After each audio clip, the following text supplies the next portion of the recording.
মরে গেলেই বেদনা বুঝবে। আমার 6টা সন্তান যে ওখানে অনশনে আছে তাদেরটা কে বুঝবে? অভিশাপ আসমান কাঁপে। শিক্ষার্থীদেরকে মেরে ফেলেছেন, তারপরেও আমরা আন্দোলন করতে পারবো না, আমরা কথা বলতে পারবো না, এখন এসে আমাদের উপর চড়াও হচ্ছে। এই জিনিস হবার কথা না।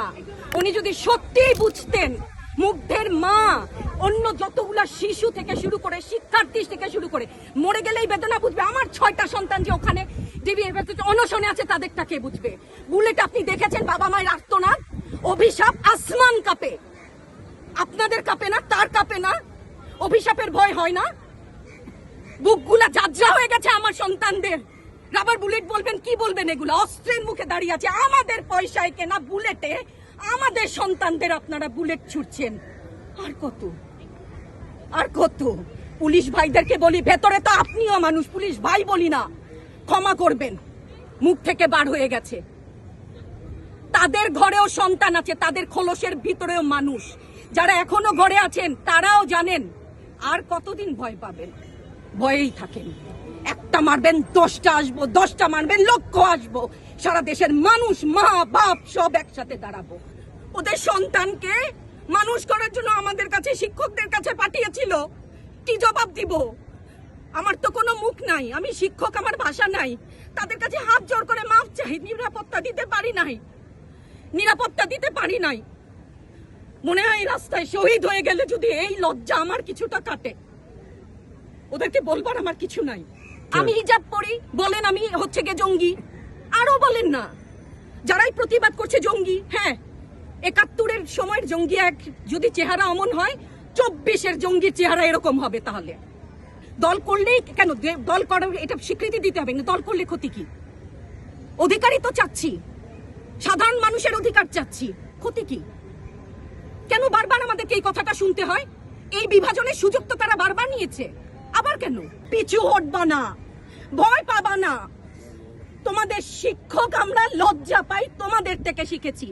তোমরা যেমন আছো আমরাও আছি। যতদিন না 9 দফা ওদের মানা হয় ততদিন মাঠ থেকে সরবো না। কেউ নিরাপদ না তো। আপনি নিরাপদ? সংবাদ কর্মী আপনি কি আত্মসম্মান বিসর্জন দিয়ে বিভিন্ন নিউজ, লেবুর বাম্পার ফলন নিউজ করতে হচ্ছে না? আপনারও লজ্জা লাগছে না? আত্মীয় স্বজনের কাছে মুখ দেখাতে পারছেন না তো? আপনার হয়ে আমি লড়ছি, আমাকে সহায়তা করেন। Thank you.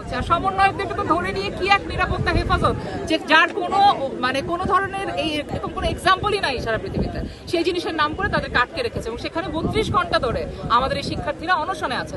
তার মানে আমরা বুঝতে পারছি নানাভাবে শিক্ষার্থীদের যে আন্দোলন, তাদের যে চেতনা, তাদের যে প্রতিরোধের বোধ, সেটাকে কিন্তু তারা দমাতে পারে নাই। এতগুলা হত্যাকাণ্ড তাদের এই রেজিস্ট্যান্সকে, এই প্রতিরোধকে আরো বাড়িয়ে তুলেছে এবং সরকার যেই হেভি হ্যান্ডেডলি অতিরিক্ত শক্তি ব্যবহার করে এই পুরো ব্যবস্থাটাকে, এই আন্দোলনটাকে দমন করতে গেছে, এটা ভয়াবহ ভুল পদক্ষেপ। এবং সরকার যদি এখনো না থামে তাহলে তাদেরকে আসলে তাদের প্রতি আর কোনোদিনই জনগণের আস্থা ফেরত আসবে না। এতগুলো প্রাণের উপর দাঁড়িয়ে এই সরকার এই সমস্ত নতুন নতুন দমন নিপীড়ন এগুলো আমরা মানব না। আমরা আস্থা রাখতে পারছি না। 16 তারিখে আমার শিক্ষার্থী রাহুল, আমি পুরো নামটা ভুলে গেছি, কিন্তু আমার নিজের ক্লাসের শিক্ষার্থী, তাকে তো 16 তারিখ থেকে পাওয়াই যাচ্ছিল না। তারপর আমরা অনেক খোঁজ খবর করে জেনেছি যে তাকে কেরানীগঞ্জে মামলা দেওয়া হয়েছে, সে কেরানীগঞ্জে আছে। তার মানেটা কি? কিসের শিক্ষার্থীকে ধরা হচ্ছে না? অবশ্যই ধরা হচ্ছে। ওই 6 জন কি শিক্ষার্থী না? আমাদের শিক্ষক শিক্ষার্থী সবাইকেই, শিক্ষার্থীদেরকে মেরে ফেলেছেন, তারপরেও আমরা আন্দোলন করতে পারবো না, আমরা কথা বলতে পারবো না, এখন এসে আমাদের উপর চড়াও হচ্ছেন। আজকে আমাদেরকে নানান জায়গায় আটকে দেওয়া হচ্ছে। এই বিশ্ববিদ্যালয়টা তো, এই শহীদ মিনারটা তো জাতির। এই শহীদ মিনার, এই বিশ্ববিদ্যালয়ে আসার অধিকার বাংলাদেশের সকলের। এটা আমাদের সেই গর্বের জায়গা যেখানে সবাই এসে তার মনের কথা বলতে পারে। আপনারা এখানে কেন মানুষকে আসতে দিবেন না? তাদের উদ্দেশ্যে আমাদের বলার, আপনাদেরকে স্যালুট। আপনাদের কাছ থেকে আমরা শিখছি, আমরা নতুন করে প্রতিরোধের চেতনা আপনাদের কাছ থেকে শিখছি। আপনারা আপনাদের জায়গায় থাকেন, আমরা আমাদের জায়গা থেকে চেষ্টা করছি, আমরা আমাদের সর্বোচ্চ চেষ্টা করছি আপনাদের এই আন্দোলনকে সফল করার জন্য। এখন আপনাদের আন্দোলনটা আপনাদের, সবসময়ই ছিল ওনাদের, এখনো ওনাদেরই আছে। আমরা মা হিসেবে, শিক্ষক হিসেবে খালি পাশে থাকতে পারি।